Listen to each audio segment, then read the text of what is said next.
Hello everyone. Topic is on improve the Power BI reports performance by this architecture. Step 1.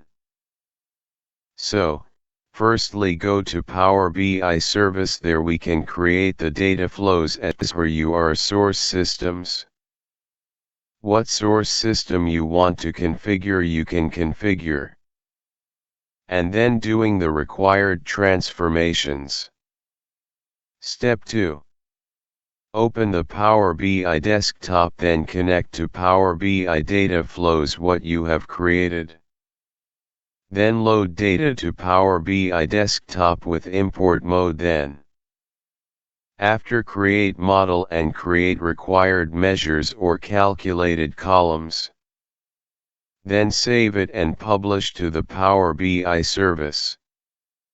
Better to maintain folders in Power BI service.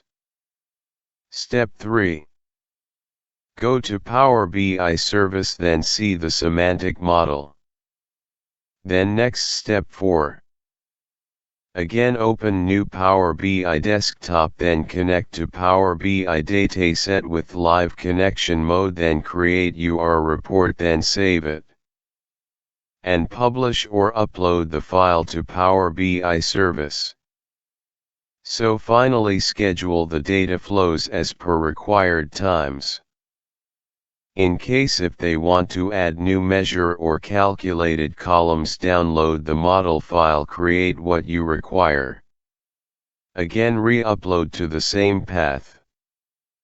Now you see the configuration.